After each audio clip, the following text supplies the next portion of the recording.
کئی سال پہلے کی بات ہے کہ ایک بادشاہ ہوا کرتا تھا. اس کا ایک وزیر تھا اور اس کے وزیر کو ایک عادت تھی جس سے سارا محل پریشان تھا.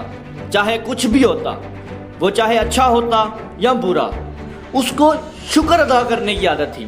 ایک دفعہ کیا ہوا کہ اس وزیر کا اپنا بیٹا شکار کے دوران مارا گیا. جب اس کو یہ خبر دی گئی تب بھی اس نے شکر ادا کیا. کچھ ایک سال بعد اس کی بیوی وفات پا گئی، تب بھی اس نے شکر ادا کیا. ایک دفعہ ایسا ہوا کہ پوری سلطنت میں کیڑے کی وجہ سے ساری فصل تباہ ہو گئی. بادشاہ سمیت سارا محل، وزیر پریشان تھے، لیکن وہ واحد ایک انسان تھا جس نے یہ خبر سننے کے بعد شکر ادا کیا. سب کہنے لگے یہ پاگل ہو چکا ہے، اس کو پاگل سمجھنے لگے. اسی طرح وقت گزرتا رہا. ایک لڑائی کے دوران بادشاہ کی انگلی کٹ گئی. جب بادشاہ نے اپنی کٹی ہوئی انگلی کا ذکر اس وزیر سے کیا تو اس نے بھی پھر سے شکر ادا کیا. اس بات پر بادشاہ کو شدید غصہ آیا. بادشاہ نے غصے میں کے انداز میں بولا کہ اس میں کیا اچھا ہوا، یہاں میری انگلی کاٹ گئی ہے اور تم شکر ادا کر. بادشاہ نے غصے میں حکم دیا کہ اس وزیر کو قید کر لو. اس وزیر نے بادشاہ سے کہا، بادشاہ سلامت، ہماری زندگی میں بہت کچھ ہوتا ہے، اچھا بھی ہوتا ہے، برا بھی ہوتا ہے. یہ سب کرنے والا ایک پاک ذات ہے. ہمیں ہر حال میں اس کا شکر ادا کرنا چاہیے، چاہے اچھا ہو چاہے برا. لیکن بادشاہ غصے میں تھا، اس نے اس کو قید کر لیا. کچھ 3 ماہ بعد جب بادشاہ ٹھیک ہو گئے تو جنگل میں شکار کے لیے گئے. شکار کرتے کرتے انہوں کو کچھ جنگلیوں نے قید کر لیا. جنگلی بادشاہ کو مارنے ہی والے تھے کہ ان کی نظر بادشاہ کی کٹی ہوئی انگلی پر پڑی. بادشاہ کی کٹی ہوئی انگلی دیکھتے ہی بادشاہ کو چھوڑ دیا. راستے میں واپس آتے ہوئے بادشاہ کو اپنے وزیر کی باتیں یاد آئیں. محل آتے ہی انہوں نے سب سے پہلے حکم دیا کہ اس وزیر کو آزاد کرو اور کہو کہ بادشاہ کی خدمت میں حاضر ہو. وزیر جب بادشاہ کی خدمت میں تشریف لایا تو بادشاہ بہت شرمندہ ہو کر بولے کہ میں تمہیں غلط ثابت نہیں کرتا، جو تم نے کہا تھا صحیح تھا.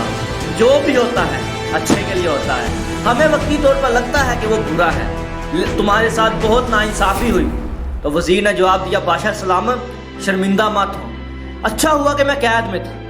بادشاہ بہت حیران ہوئے اور اسے پوچھا، تمہارے ساتھ کیا اچھا ہوا؟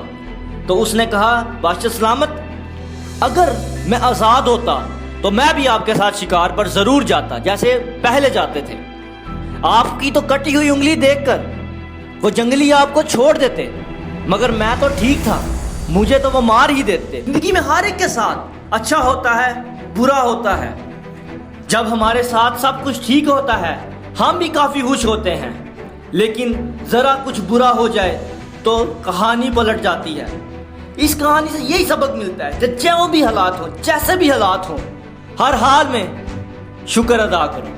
تمہارا وقت جیسا بھی چل رہا ہے، چاہے برا ہے چاہے اچھا ہے، جس حال میں بھی ہو شکر ادا کرو. سب سے بڑی چیز تو یہ ہے کہ خدا نے ہمیں کن کن نعمتوں سے نہیں نوازا. کیا تمہیں جو تمہارے پاس نہیں ہے اس کے لیے ساری عمر رونا اچھا لگتا ہے، یا جو ہے اس میں خوش رہ کر جینا اچھا لگتا ہے؟ تمہیں آنکھیں دی، انگلیاں دی، ہاتھ دیے، پاؤں دیے، ہر طرح کی نعمت سے نوازا. بہت سے لوگ ایسے ہیں جن کے پاس دیکھنے کی طاقت نہیں ہے، جن کے پاس سننے کی طاقت نہیں ہے، وہ بھی خوش ہیں. ہر وقت ہمارے جسم میں خون بنتا رہتا ہے. اگر ہمیں باہر سے ایک بوتل بھی خون کی لگوانی پڑے تو لگ پتے جاتے ہیں. کبھی کبھی تو ہمارے بلڈ گروپ ہی نہیں ملتا. کیا کیا ہمارے خدا نے ہمیں نہیں نوازا. سب سے بڑی بات تو یہ ہے کہ ہمیں اپنا خدا کا شکر ادا کرنا چاہیے. ہاں، کسی ٹائم کچھ برا وقت آ جاتا ہے، انسان کے ساتھ بہت ہی بری چیزیں ہو جاتی ہیں، لیکن جو خدا تمہارے پاس یہ برا وقت لایا ہے نا، وہی تمہارا برا وقت بھی ختم کرے گا. ہر حال میں اس خدا کا شکر ادا کرو. تو کیا ہوا اگر تم آج اندھیروں میں جی رہے ہو؟ کیا پتا کل کا سورج تمہارے لیے ایک نئی روشنی لے کے آئے. جس بھی حال میں ہو، جس بھی مقام پر ہو، ہر حال میں شکر ادا کرو. یہ بات اپنے ذہن میں رکھو کہ جو خدا ہمیں سب دے سکتا ہے نا، وہ ہم سے سب چھین بھی سکتا ہے.